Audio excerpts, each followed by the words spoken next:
सच छुपने नहीं देंगे। आदाब, मैं हूं हाफिज गुलाम सरवर और आप देख रहे हैं देश की सच्चाई। दिल्ली नगर निगम का चुनाव संपन्न हो गया है। 250 सीटों वाली दिल्ली नगर निगम में चुनाव लगभग 56% बताए जा रहे हैं, लेकिन इस चुनाव के संपन्न होने के बाद सभी दलों और सभी प्रत्याशियों की धड़कनें तेज हो गई है। क्या होगा परिणाम, किस तरह का रिजल्ट सामने आएगा, किसको कितनी सफलता मिलेगी, किसके मेयर होंगे और उप मेयर होंगे और किस तरह की तस्वीर होगी दिल्ली नगर निगम में। चूंकि दिल्ली नगर निगम जो कि 3 हिस्सों में बटा था, वो इस चुनाव में उसका एकीकरण हो गया है, यानी कि मुंबई की तरह अब दिल्ली में भी एक मेयर होगा जो बड़ा ही पावरफुल पद कहलाएगा।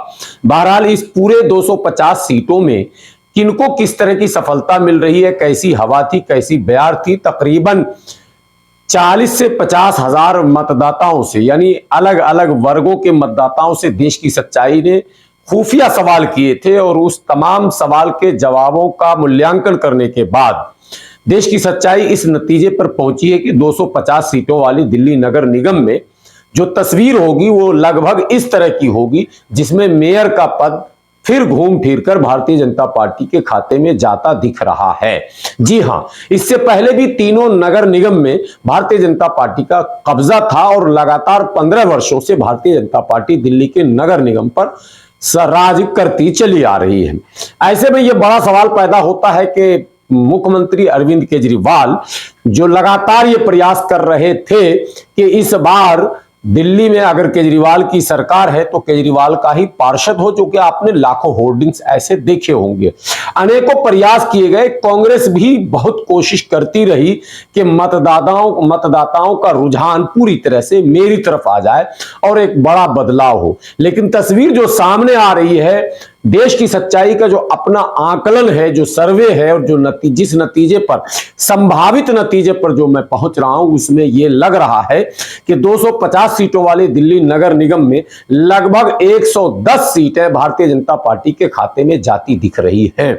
जी हां, लगभग 110 सीटें भारतीय जनता पार्टी के खाते में जाती दिख रही है, जबकि आम आदमी पार्टी को 70 से 80 सीटों पर लगभग सफलता दिख रही है कि आम आदमी पार्टी 70 से 80 सीटें अपने खाते में करती दिख रही है। ऐसे में एक बड़ा सवाल होता है कि कांग्रेस पार्टी जो कि एक अछूत पार्टी कहला रही थी, लगातार कई चुनावों में कांग्रेस मतदाताओं के चर्चे में भी नहीं थी, लेकिन इस चुनाव में एक बड़ी बात यह रही कि लगभग दिल्ली के तमाम सीटों पर कांग्रेस के प्रत्याशी दमखम के साथ दिखे। हां, कुछ सीटों पर कांग्रेस पूरी तरह से आर पार और जीत की जो है पोजीशन में भी दिखी और सर्वे और आकलन ये बताता है कि कांग्रेस को भी लगभग 30 से 35 सीटें प्राप्त हो रही हैं। लगभग 30 से 35 सीटें कांग्रेस के खाते में भी जाती दिख रही हैं।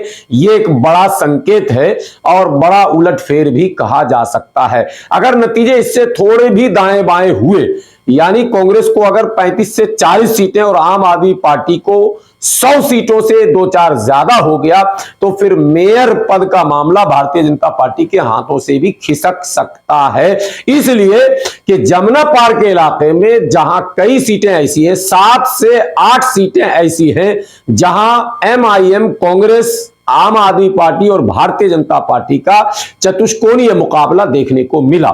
जहां एमआईएम भी पूरे दमखम से चुनाव लड़ रही थी, वहीं कांग्रेस पार्टी का भी असर दिख रहा था और आम आदमी पार्टी और भारतीय जनता पार्टी भी वहां मुकाबले को कौन देने में लगातार लगी हुई थी।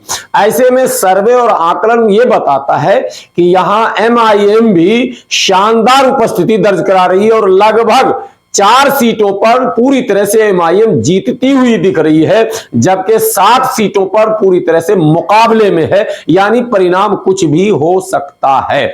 7 सीटों पर पहली बार एमआईएम ने पूरे चुनाव को मुकाबले में लाकर खड़ा कर दिया और मतदाताओं की जुबान पर लगातार यह चर्चा हो जारी है कि एमआईएम जो है वो जीत की तरफ अग्रसर है। ऐसे में 4 सीटों पर जीतने की पूरी संभावना है, जबकि 7 सीटों पर एमआईएम पूरी तरह से मुकाबले में देख रही है।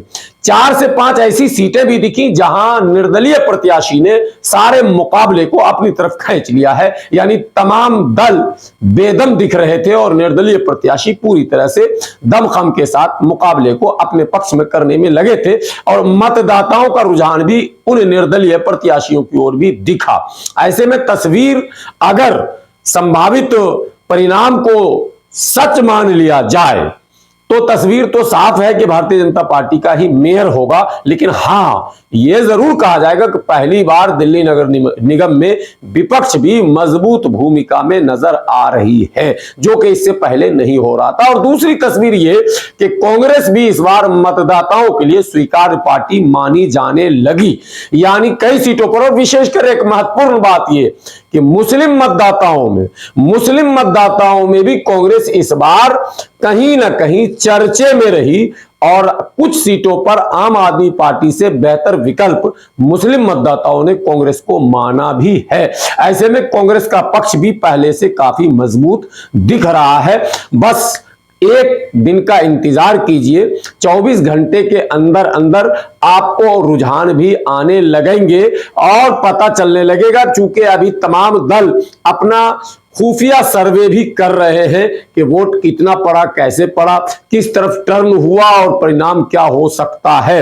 लेकिन देश की सच्चाई ने जो आकलन आपके सामने रखा है, तकरीबन उम्मीद की जा सकती है कि तस्वीर दिल्ली में वैसी ही नजर आएगी। यह बहुत महत्वपूर्ण बात है कि पहली बार बैरिस्टर असदुद्दीन ओवैसी की party all India Majlis-e Ittehadul Muslimeen Delhi में खाता खोलने की पोजीशन में दिख रही है और कई सीटों पर पूरी तरह से मुकाबले में नजर आई है। कई सीटों पर कांग्रेस और आम आदमी पार्टी के उम्मीदवारों के होश भी उड़े हुए हैं। कुल 17 सीटों पर एमआईएम ने इस बार खम ठोका था। दिल्ली के नगर निगम में 17 उनके प्रत्याशी मैदान में थे, जिसमें 4 के जीतने की पूरी संभावना दिख रही है, जबकि 7 सीटों पर मुकाबले में एमआईएम पूरी तरह से बनी रही। इसलिए इस बार यह परिणाम भी एक ऐतिहासिक और चौंकाने वाला होगा। 1-2 सीट ऐसा भी इस दिल्ली नगर निगम में दिखा जहां मतदाता पूरी तरह से कंफ्यूज नजर आए, जहां कुछ कहने की पोजीशन में कोई दिख नहीं रहा था। पार्टी समर्थक भी पूरी तरह से आश्वस्त नहीं था कि मेरा दल किस पोजीशन में है। ऐसे में बड़ा ही मजेदार परिणाम आने वाला है। बने रहें आप देश की सच्चाई के साथ। परिणाम आते ही आपको पता है 7 तारीख की सुबह 6 बजे के बाद लोगों की सुगबुगाहट शुरू होगी और 8 बजे से रुझान आने शुरू हो जाएंगे। जैसे जैसे रुझान आ जाएगा पल पल का अपडेट मैं आपको देता रहूंगा। आप बने रहें देश की सच्चाई के साथ। शुक्रिया।